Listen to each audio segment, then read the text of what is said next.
桂英来我们天波府，这是上天的安排啊。虽说经历了9曲18折，最终还是成为了我的儿媳。我们全家都非常高兴啊！来，大家共同干一杯。好，来。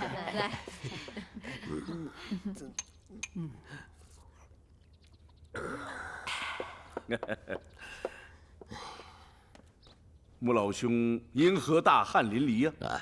在老太君面前不免有些慌张。不必了，随意啊。谢谢老太君。这个他们俩的婚事给老太君和元帅惹了不少麻烦，我沐雨在这儿给你们赔罪。我也随我爹喝一个。哎，穆老将军可不能这么说呀！这桂英嫁给宗保，是宗保的福分呢。桂英她不光是身手不凡，而且文韬武略是样样行，对宗保一生她都能受益匪浅呐。穆老将军贵庚啊？今年多大岁数了？爸，50有5，哎呀，白活了。哎呀，你看这头发胡子都啊！老哥哥，以后孩子们操心费神呐，什么时候是个头啊？依我之见，不如你也搬到我们天波府来，这样就免得桂英和宗保时常挂念你。哎。若真的嫌不方便，那延昭愿在汴梁城里亲自给你选一块风水宝地建宅，以后桂英、宗保他们也好照应你啊。感谢。不过俗话说得好，一方水土养一方人。哎呀，这个城里虽然好，但是我在山寨住久了，接地气接惯了。这进城之事就，再说，我虽然活得颓废，但是我那些乡农老兵还得靠我统领，所以进城之事，暂作罢了啊。不过，这个杨元帅的美意，我是要感谢的。来，我敬你一杯，请。爹，干了。好。干！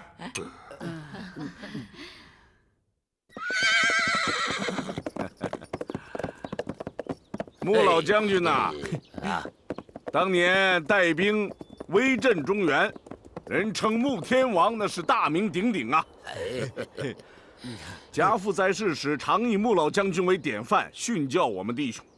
延昭从那时起就对穆老将军钦佩之至，所以。延昭一向练兵从严，可这俗话说，当局者迷。我的兵士虽然骁勇，可尚有不足。穆老将军是旁观者，今天前来，延昭务请指点一二啊！哎呦，这哪里敢！哎呀，杨元帅带兵素来那是有方法呀！哎呀，训练出来的士兵。那可是个个彪悍骁勇啊！你看看，从那2个冒着火的眼珠子里，你就能看出来，是吧？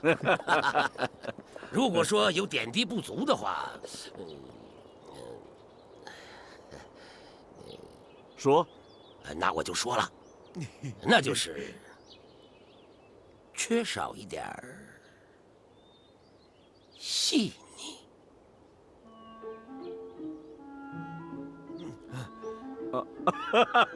是，穆老将军所言极是。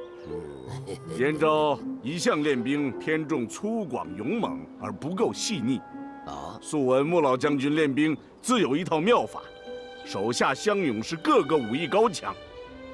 今天能否请穆老将军让你的兵士和我的兵士，他们切磋武艺？以便让他们知道自己的不足啊！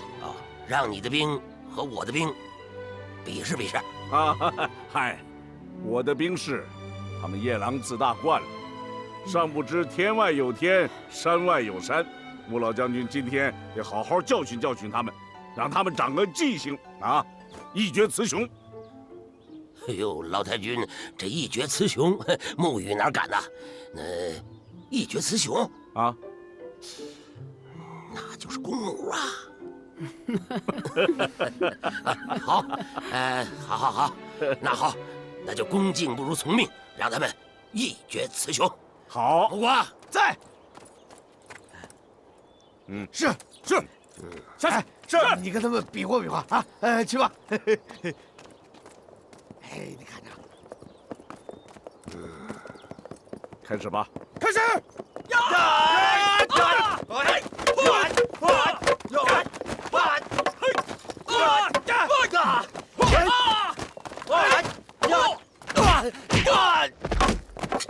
哎呀！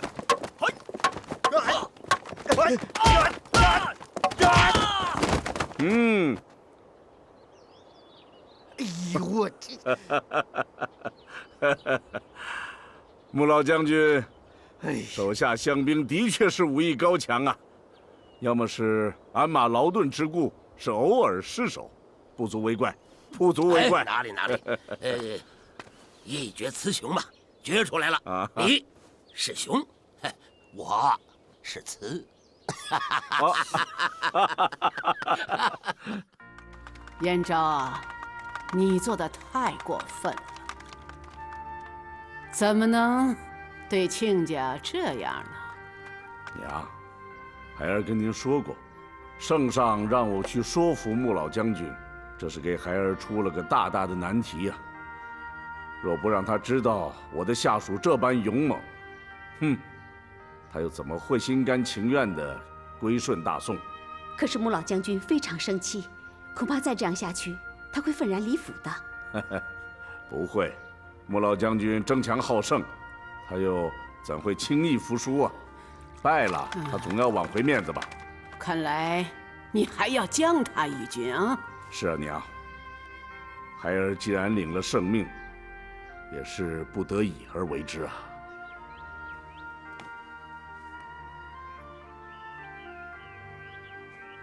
那个爹，您别生气，我爹就是喜欢看士兵比武，他不是故意让您丢丑的，不是吗？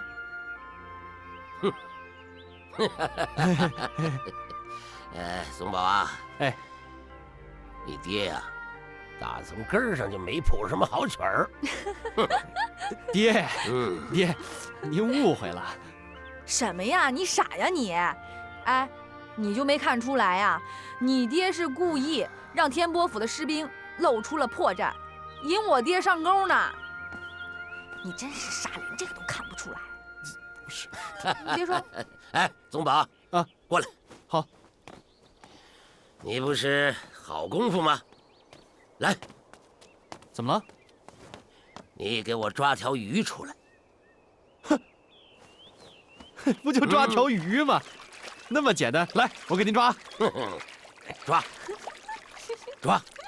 抓呀！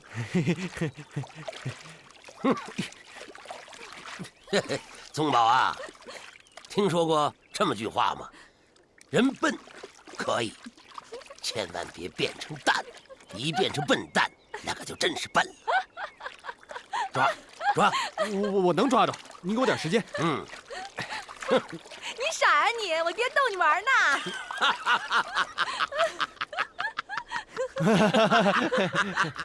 鱼，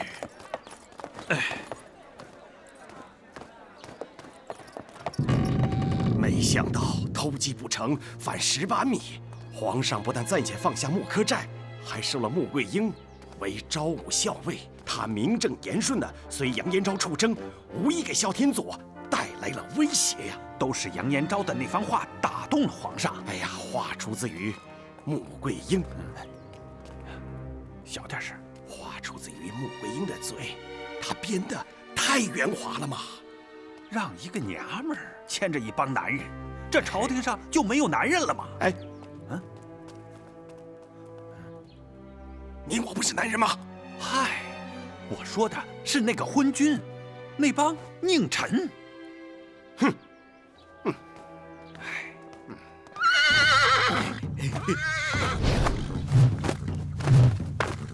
嗨，好，穆家刀法爹稳健刚毅，内力十足。今日一见，果然名不虚传呐。好，献丑了，献丑了！穆老将军，来。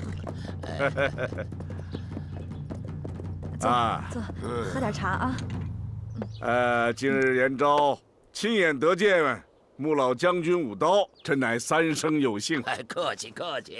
只是啊，眼下穆老将军也已年迈，再这么动刀割玩兵器，只怕是有伤贵体。以我之见，倒不如温习些拳脚功夫，更能够延年益寿。杨元帅这个不过是想说服老夫归顺大宋，你就直说吧，何苦这么绕来绕去呢？不是延昭愿这么做，实在是圣命难违啊。那好啊，那杨元帅可以回朝廷复命了，就说我老穆羽誓死不降。穆老将军这又是何苦啊？圣上又没有威逼于你，朝廷只是想求个天下安泰和睦。再说，这木柯寨乡兵又不多，这么跟朝廷抗衡下去，也没有多大意思。哎呀，杨元帅所言极是啊！我木柯寨乡兵是不多，可30多年了啊！哈哈，朝廷占什么便宜了？啊，我木柯寨不还是巍然屹立吗？嘿嘿，穆老将军这话可有些过了。以延昭之见，能和则和，最好不要兵戎相见。虽说是朝廷多次征剿木柯寨，屡屡败下来，可是依我看来，这木柯寨也并非是固若金汤、无懈可击啊。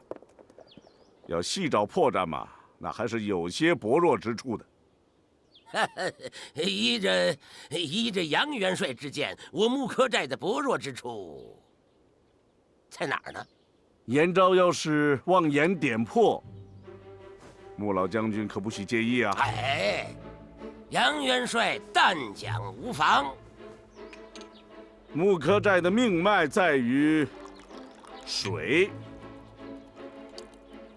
木柯寨的用水来自于山后的泉眼。若是切断水源，木柯寨便不攻自破。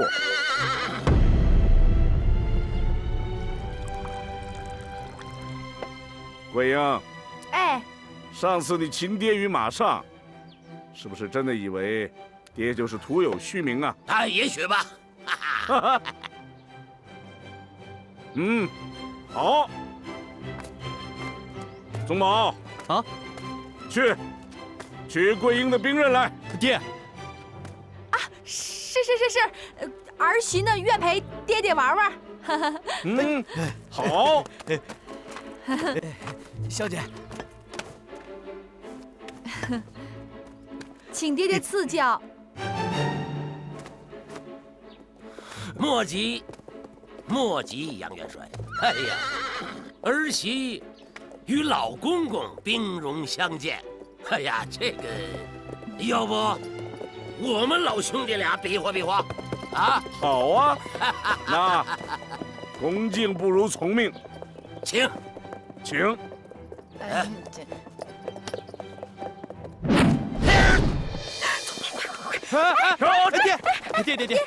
给我吧，爹。你看看这，好，那咱们老哥俩到八角凉亭好好去聊聊吧。走。对。哎呀，杨元帅的用意我心里十分清楚，我就是想问问，杨元帅之意是否是想逼我归顺朝廷？延昭只是传达圣命，绝无丝毫相逼之意。按说，杨元帅兵多将广，又摸准了我木柯寨的命门。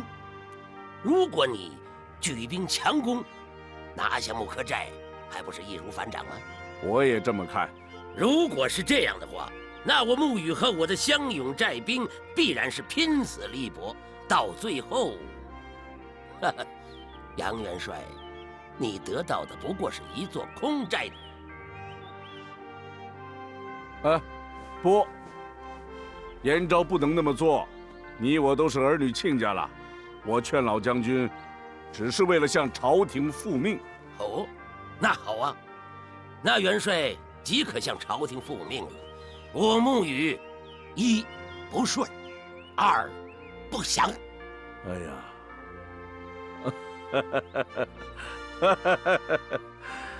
那穆老将军可是让我为难了。现在圣上正欲赐桂英为将，那你要不归顺，他可就无法随我一起出征啊。爹，宗保去，我一定要去的。你看看，可是圣上不同意，父帅也无可奈何呀。圣上为什么要如此为难岳父和桂英啊？糊涂的东西，怎么能这么问呢？你们两个成了亲，这事情已经摆到桌面上了。再说满朝文武大臣都在纷纷议论，圣上他是无可奈何呀。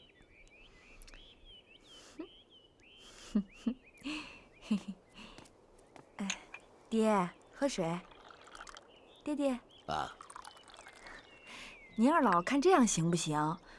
您就去回皇上的旨，你就说我爹啊听了您的劝，不做寨主了。这样啊，我不就能跟宗保一块出征了吗？这是个好办法，好主意。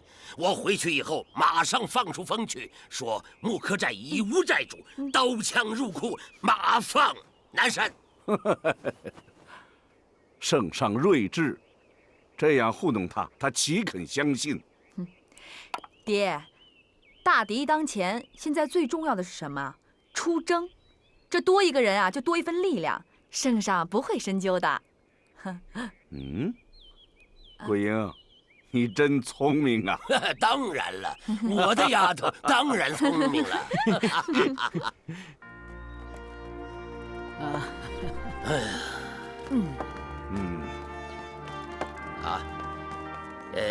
杨元帅啊，佘老太君有不？好，一路平安。哎，这次延昭有言语不当之处，还望老哥哥见谅啊！是啊，杨元帅说话直来直去，这样更贴心嘛。是。穆老将军，你放心，桂英受将和木柯寨之事，本帅自会向圣上禀明。有劳杨元帅。桂英，好好孝敬公婆，多听老太君教诲啊。行，爹您就放心吧啊，你好好的。好，告辞。保重。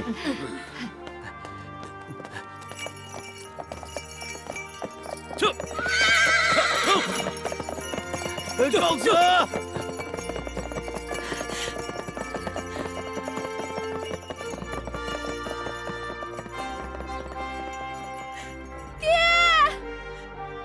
您保重身体。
再睡会儿吧。不能再睡了啊！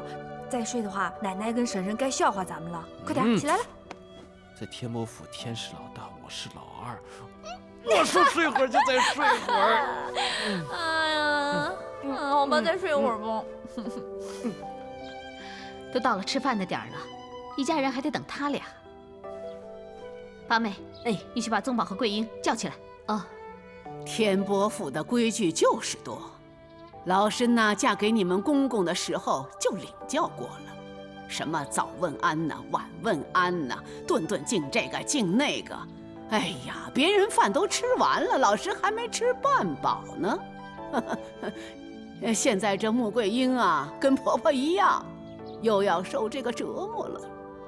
娘，现在倡导礼教，王公大臣哪家不按规矩行事？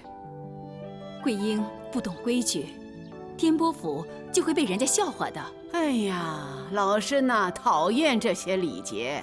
说实话，你们呐，早上晚上给老身请安呐，老身都烦得慌。娘，您说这话就不对了。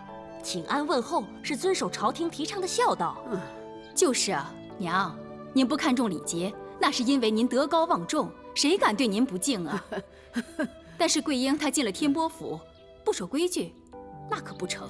老身知道你们都是大户人家，可是老身当年只是个乡村的丫头，跟你们不是一路啊。哦，看来你们想和着一块儿去改变桂英啊！啊，老身别碍事儿了啊！你们呐，爱怎么着怎么着，还是离开为好。哎呀，娘，您是怨我们啊？不怨。现在朝廷上提倡繁文缛节，老身顶风而上，也就有败坏朝纲之嫌呐！啊，娘，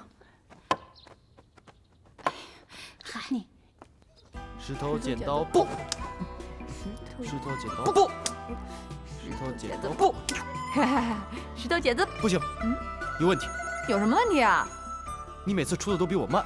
得了吧，你玩不过就玩不过吧，还耍赖！我告诉你们，你知道为什么老赢吗？我根本不是看你全出的，我是看你的眼神儿。我一看你的眼神，我就知道你想出什么。我想赢就赢，想输就输，你信不信？不可能！不信？我要赢！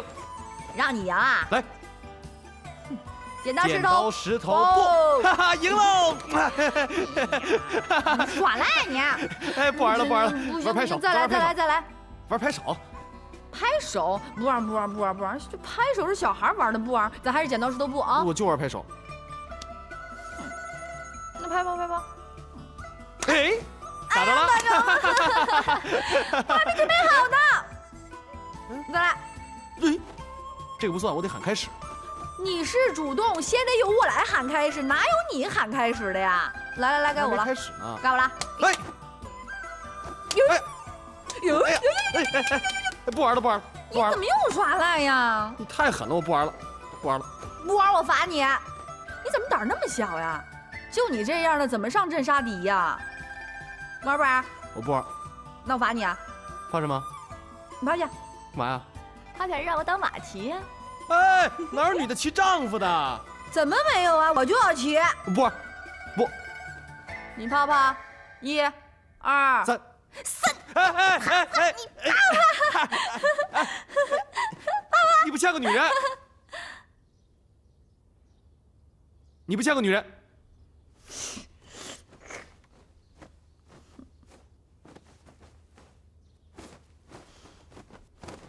别人说我不像女的，你也说我不像女的。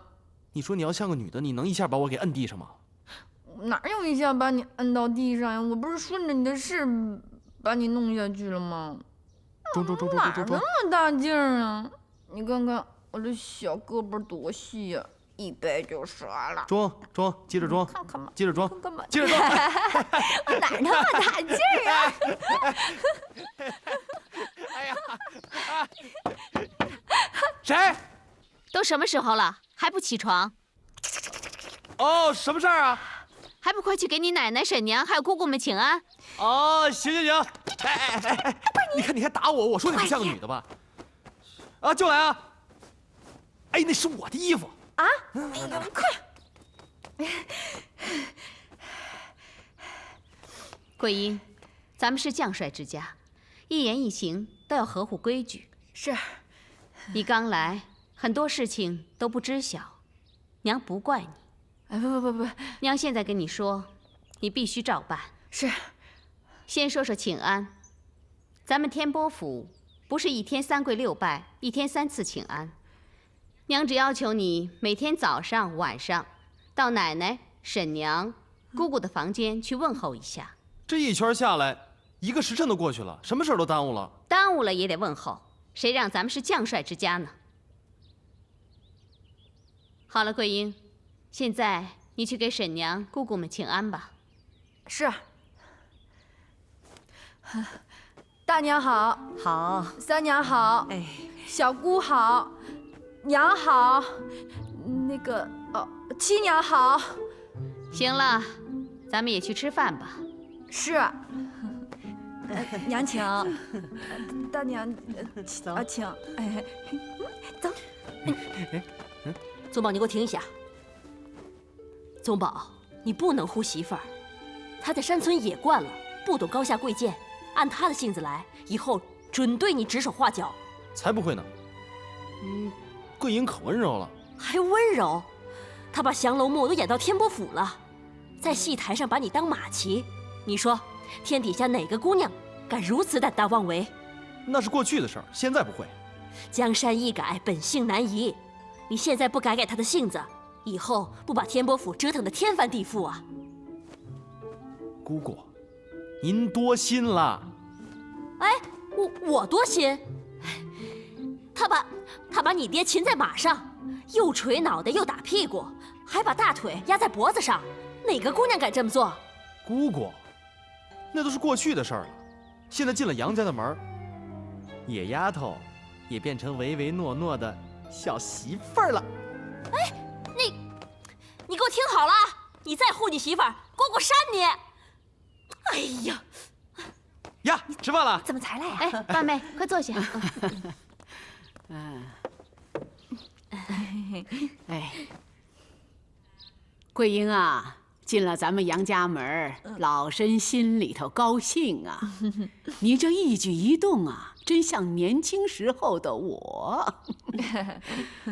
哎呀，这些婶娘们呐，都把宗宝当做自己的亲生儿子一样，自然呢，也就把你当做儿媳了。你看，有这么多的婆婆疼你，哈哈，这是你的福气呀。哎，他们说的多了，你可能受不了，不过尝了，你就习惯了。桂英都知道了，您就放心吧。那就吃饭。哎，吃饭，吃饭，吃饭啊！来，想吃什么就吃啊，多吃点。啊，来吃这个。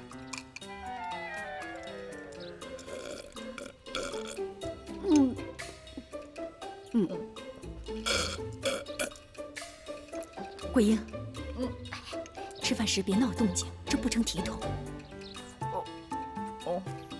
这桂英不是刚来吗？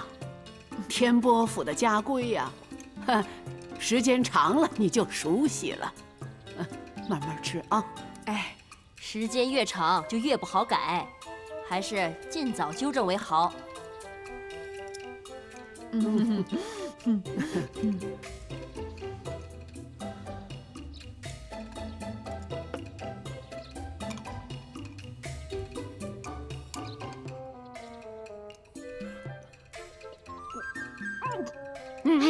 小姐，小姐，慢点，啊来，这擦擦。你看看，哪有人像他这么吃饭的？木柯寨的人都是这么吃饭的。说你媳妇两句，还不是为了她好？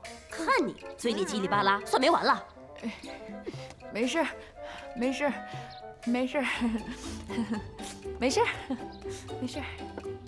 我自个儿来吧啊。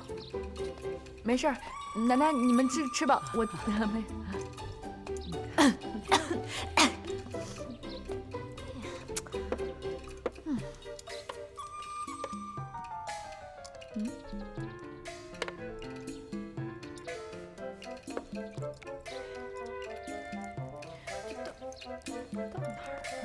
到哪儿了？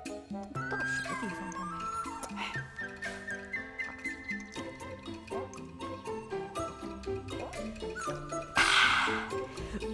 哎。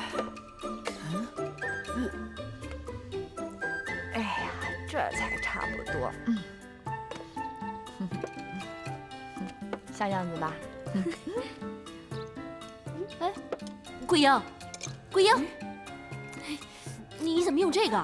哦，我觉得那个碗儿太小了，我就换了个大的，省得老盛。我还是吃干的吧，因为喝稀的有声音。这不是碗，是手盆儿。盆呢？盆里的水呢？喝了哟。啊！这可是我们洗手用的水，你，哎呀！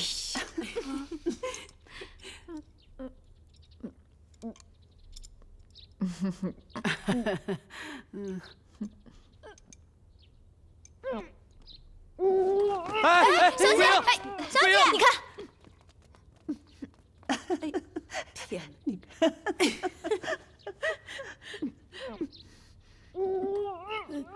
哎呀，你们少说两句。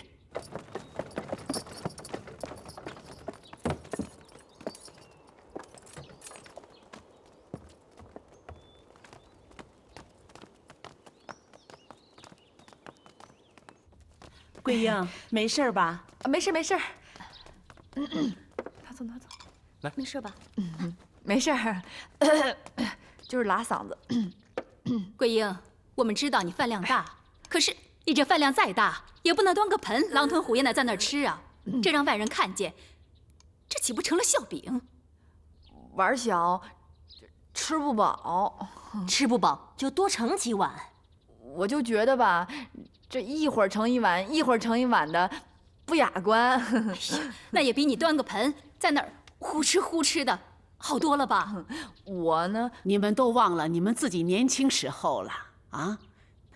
你们那时候哪个不是手掐3个馒头？辽军冲来了，结果你们都是叼着馒头去打仗啊！娘，那个时候是在疆场，自然顾不上文雅，现在则不同啊。怎么就不同啊？马上就要出征了啊！哎，你看看桂英被你们说的像个小媳妇儿似的，她怎么可能跟宗保一起随着她的父亲去打仗啊？对，少说两句，吃饭。来吃饭。优雅是从小养成的，初学乍练，公主自然脱不了村姑习俗。公主，快请坐。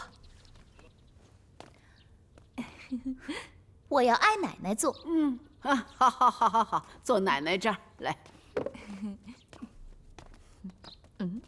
哎，来，坐这儿，公主。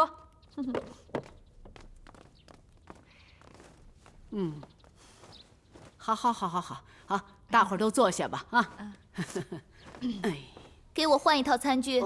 好，换一套餐具。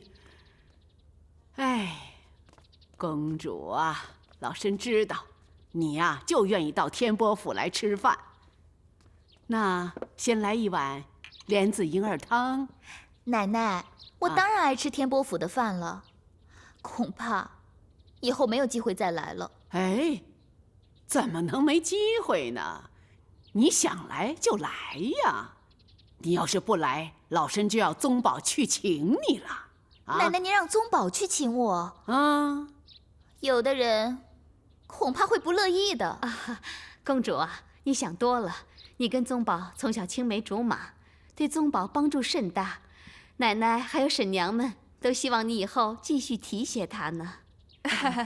七公主，君主说的是肺腑之言。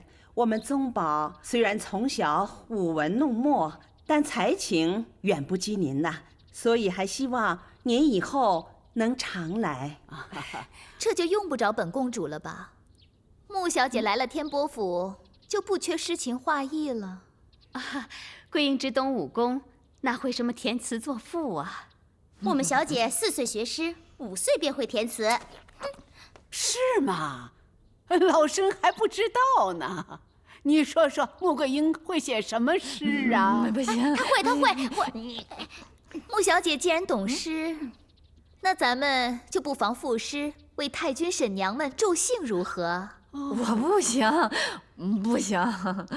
哎，老身呐，在疆场上厮杀几10年了，真希望有朝一日咱们杨家出一位文才。娘的希望也是我们大家的希望。对呀，公主，您就和桂英作诗，让我们大家好好欣赏欣赏。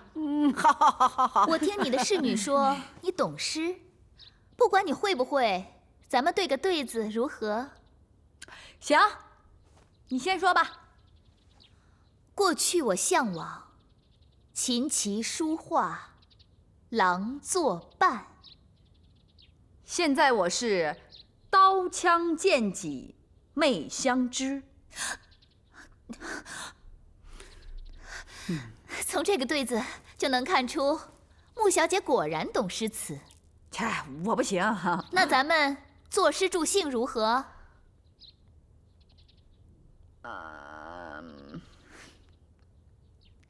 青梅竹马，心相印。两小无猜，妹伴君。雁去花落十几载，烛红头盖是新人。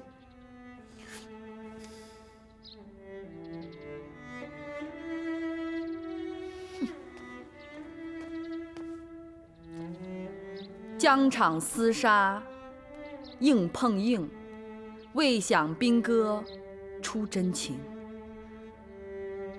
方知路险欲退却，无奈情丝牵心境。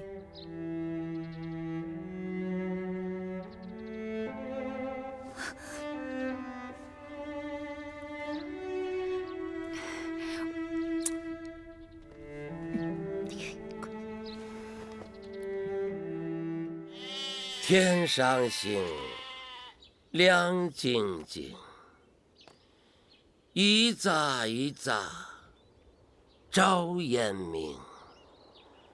唉，哇，那不是星星，那是我闺女的眼睛。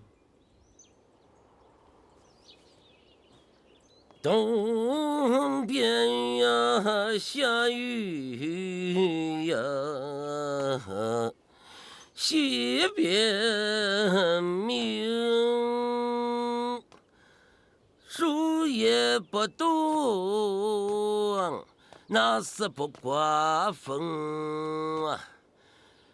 瓜儿离不开洋洋湾，月儿离不开水坑坑，冷冷冷冷一个冷冷，蹭蹭蹭蹭一个蹭蹭，离不开水坑坑。哎呀，出征前呐，奶奶再唠叨唠叨啊。哎，娘，坐。哎呀，走远了，就不知道什么时候回来了。这都说有了媳妇儿忘了娘，可咱宗保啊，他不但不忘娘，更不会忘了奶奶啊！哪敢把你们给忘了呀？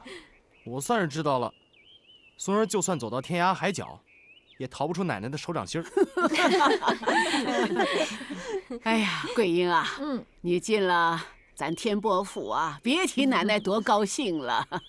你知道为什么吗？咱俩对路子呀。我跟奶奶呀，我们俩是一路货色。咱仨都是一路货色。说的真对呀！哎呀，跟孙媳妇儿在一块儿，老绅士越活越年轻，越活越有劲儿了。哎，奶奶啊，我听宗保跟我说，当年你把我爷爷俘获下马，用刀逼他成的亲。是奶奶俘获了你爷爷，不过不是用刀逼着他的，是他不打自招了。他看上奶奶了，所以啊，他到山寨里头，来求亲的。你爷爷就是比你强，你看跟我成个亲吧，还用刀逼你不成啊？我爷爷是我爷爷，我是我。桂英，和奶奶说话要有分寸。什么分寸不分寸的？有话直说，就是好的。桂英啊，奶奶知道你到了天波府啊，有很多不习惯之处。其实还好了，就是那个吃饭的碗有点小。我们山寨啊，喂鸟喂鸡的碗都比它大。